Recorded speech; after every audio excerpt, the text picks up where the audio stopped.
Welcome back. ముందు చూపుతో వ్యవహరిస్తే హైదరాబాదు ప్రజలకు వరద సమస్యలు తప్పించవచ్చు. చిన్నపాటి వర్షాలకే ప్రాణాలు పోకుండా కాపాడుకోవచ్చు. భవిష్యత్తులో ఎలాంటి సమస్యలు పునరావృతం కాకుండా ఉండాలంటే ఎలాంటి చర్యలు చేపట్టాలి? ప్రభుత్వం, అధికారులు ఎలాంటి చర్యలు తీసుకోవాలి?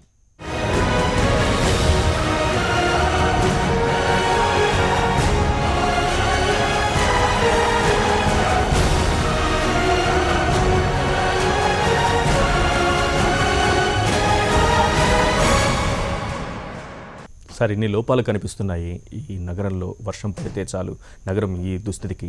అయితే ఇప్పుడు ఏం చేయాలి? ఎలాంటి ప్రణాళికలు కావాలి? ఎలాంటి ముందస్తు వ్యూహాలు కావాలి సార్?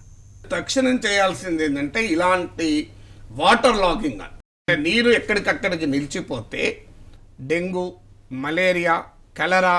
మీరు కలరా ఇటీవల కలరా అయిపోయిందంటే ఆ కలరా సూక్ష్మక్రిమి ఎక్కడ దొరికింది? అంబర్పేట నాలాలో దొరికింది. సో అందువల్ల ఇలాంటి ప్రమాదాలు ఉంటాయి కనుక ఎపిడమిక్ కంట్రోల్ ఇమీడియట్గా డిస్ఇన్ఫెక్టెంట్స్ను చల్లి క్లోరినేషన్ చేసి ఎక్కడ వాటర్ లాగింగ్ ఉండకూడదు. ఇమీడియట్గా వాటర్ లాగింగ్ తీసేయాలి. నీళ్లు నిల్చున్నాయంటే ఎప్పుడు కూడా నీటికి ఉండే లక్షణం ఏంటంటే నీరు కదులుతుంటే దాన్ని మించింది లేదు. నీళ్లు నిలిస్తే దానికన్నా దుర్మార్గం లేదు. ఎందుకు నేను ఈ కుర్చీలో కూర్చున్నా, నేను ఇదే కుర్చీలో 15 గంటలు కూర్చున్న తర్వాత నాగేశ్వర అయ్యా అంట. ఎందుకంటే ఏదైనా నిలిచి matter is not static, matter always changes. దాని మ్యాటర్కు ఉండే లక్షణం.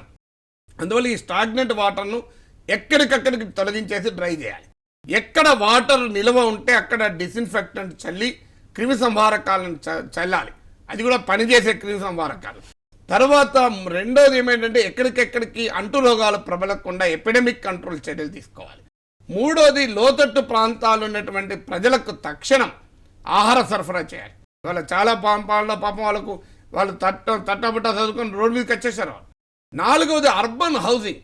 ఇవాళ మనకు మహానగరాల్లో ఇల్లులు కట్టుకోవడం కష్టమవుతుంది. అందుకే మీరు గమనించండి, నాలాల పక్కన, మురికివాడలలో, ఫుట్పాత్ పక్కన, పేమెంట్ల పక్కన మనుషులు జీవించాల్సిన కర్మిందు పడుతుంది. దీనికి మనం ఒక సమగ్రమైనటువంటి వ్యవస్థ నిర్మించుకోలేమా? సో అందువల్ల అర్బన్ హౌసింగ్ను ఇమ్మీడియట్గా ఈ నాలాలను క్లియర్ చేయాలి. నీటి పరివాహక వ్యవస్థలకు అడ్డుపడుతున్నాయో, నీటి సహజ ప్రవాహానికి ఉన్న అన్ని అడ్డంకులను తొలగించాలి. ఇక్కడ రాజకీయ నాయకులు ఎంత గట్టి వాళ్ళైనా, ఎంత పైరవికారులైనా, వాళ్ళతో అవసరం ఉన్నా భయపడకుండా ప్రభుత్వం ఉండగలిగితేనే అది సాధ్యమవుతుంది. అది బుల్డోజర్లు పెట్టైనా తొలగించాలి నాళ్ళకు. కావాలంటే మీరు వారికి కంపెన్సేట్ చేయండి. పేదవాడైతే, సామాన్యుడైతే వారికి ఆల్టర్నేట్గా చూపెట్టండి, అభ్యంతరం లేదు. కానీ వాటర్ ఫ్లోను అడ్డుకుంటే నీకు హైదరాబాద్ నగరం ఏం కావాలి? సో అలాగే ఈ లోతట్టు ప్రాంతాల్లో ఉన్న వాళ్ళని ఇమీడియట్గా బెటర్ ప్లేసెస్కు షిఫ్ట్ చేసే కాదు, రీహాబిలిటేట్ చేయగలగాలి. తర్వాత ఇక్కడ నుంచి అర్బన్ ఫ్లడ్ అంటే ఏదన్నా వరదలు వస్తాయనుకునే టైంలో స్టాండర్డ్ ఆపరేటింగ్ ప్రొసీజర్స్ ఉన్నాయి. ఇప్పుడు కూడా ఉండుంటే కదా ఎక్కడ పనిచేయవు. నీకు ఏమేమి అవసరము, ఎలా అవసరము, ఎక్కడ అవసరము, ఇలాంటి ఒక పర్ఫెక్ట్ ప్లానింగ్ అనేది ఉండాలి. తర్వాత ఇవాళ మీరు గమనించండి, రోడ్లు ఇమ్మీడియట్గా రోడ్ క్వాలిటీ మెరుగుపరచాలి. రోడ్ల మీద ఎక్కడికక్కడికి ఇలా జామ్లు అయ్యేటువంటి పరిస్థితి.